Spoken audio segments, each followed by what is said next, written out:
Private நம்பரா? எடுக்கலாமா வேண்டாமா?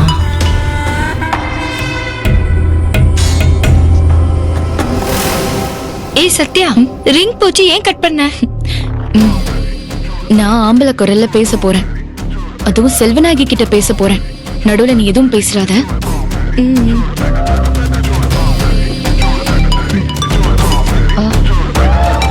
Private number.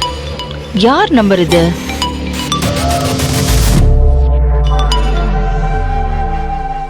Hello hello Selvanayaki madam, எப்படி இருக்கீங்க? யார் நீங்க?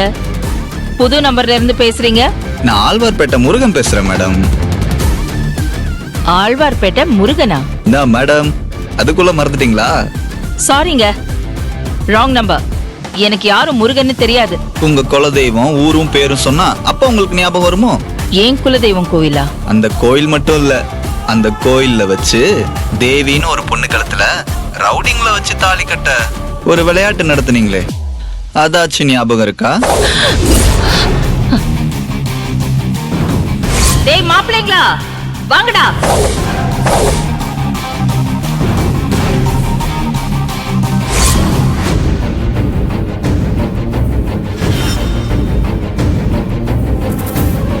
ஏய், யார் நீ? எந்த நேரத்துல எதை பத்தி பேசிட்டு இருக்க?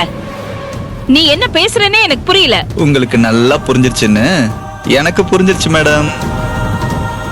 கோயிலுக்கு வந்தாங்களே 6 ரவுடிங்க, அந்த 6 பேர்ல நானும் ஒருத்தன். அந்த 6 பேர்ல நீங்க தூக்கி போட்ட தாலிய புடிச்சு தேவி கழுத்துல கட்ட போனவன்.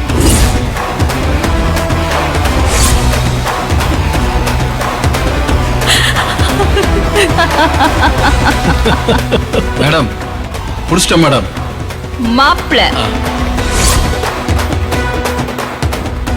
ஆழ்வார்பேட்டை முருக மேடம். இடியட், முதல்ல நீ யாரு?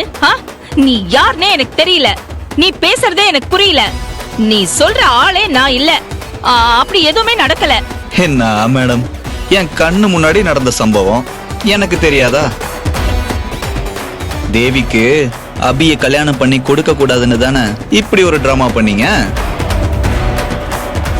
அப்புறம் நம்ம எல்லாரும் தேவியை துரத்திட்டு போனோமா, அப்போ ஒரு லாரி வந்து தேவியை இடிச்சு குழிக்குள்ள தள்ளிட்டு போயிடுச்சு. அவ செத்துட்டான்னு நினைச்சு நாமளும் திரும்பி வந்துட்டோம். இதுல ஒண்ணு கூட உங்களுக்கு ஞாபகம் இல்ல? நல்லா நடிக்கிறீங்க madam. Shut up.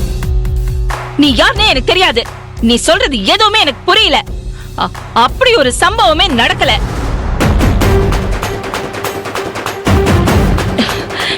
Wrong number. Madam madam madam, வச்சிடாதீங்க.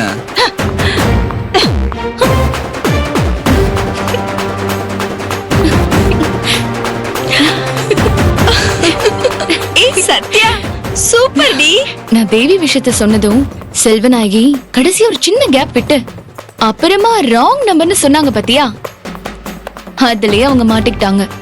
நம்ம போட்ட பிளான் வொர்க் அவுட் ஆகுது கல்யாணி. அதான் இல்லன்னு சொல்லி கட் பண்ணிட்டாங்களே, அப்புறம் எப்படி வொர்க் அவுட் ஆகும்னு சொல்ற? ஆனா அவங்க தயங்கின அந்த இடமே அவங்கள காட்டி கொடுத்துருச்சு. அவங்க பயந்துட்டாங்கன்னு இப்ப கன்ஃபார்ம் ஆயிடுச்சு. சரி, இப்போ அடுத்ததான் என்ன நடக்கும்? அவசரப்படாத, கொஞ்சம் பொறுமையா இரு. இப்பதானே ஆட்டத்தை ஆரம்பிச்சிருக்கோம். செல்வநாயகிக்கு தான் செஞ்ச பாவம் இன்னும் உயிரோட இருக்குங்கிற பயம் முதல்ல வரட்டும். நான் சொன்னது அவ மண்டையில ஏறட்டும். கொஞ்ச நேரத்துல மறுபடி போன் பண்ணுவோம். ஒருவேளை அவங்க உஷாராய் போன் எடுக்கலனா நம்ம திரும்ப கூப்பிட்டாலே செத்து போனதா அவங்க நினைச்சிட்டு இருக்க விஷயத்துக்கு மறுபடியும் உயிர் வந்துருச்சுன்னு அவங்களுக்கு புரிஞ்சிருக்கும்ல. யாரோ பழச தோண்டி கொடைச்சல் கொடுக்கறாங்கன்னு அவங்க மண்டையில மணி அடிக்க ஆரம்பிச்சிருக்கோம். அது போதுண்டி எனக்கு. அவங்க கண்டிப்பா அதுல சம்பந்தப்பட்ட ரவுடிங்களை தேடி போவாங்க. அப்ப அவங்கள ஃபாலோ பண்ணா போதும், ஈஸியா அந்த ரவுடிங்களை பிடிச்சிடலாம். வாவ், சூப்பர் ஐடியா டி. வலைய விரிச்சாச்சு, எர கட்டாயம் வந்து விழும்.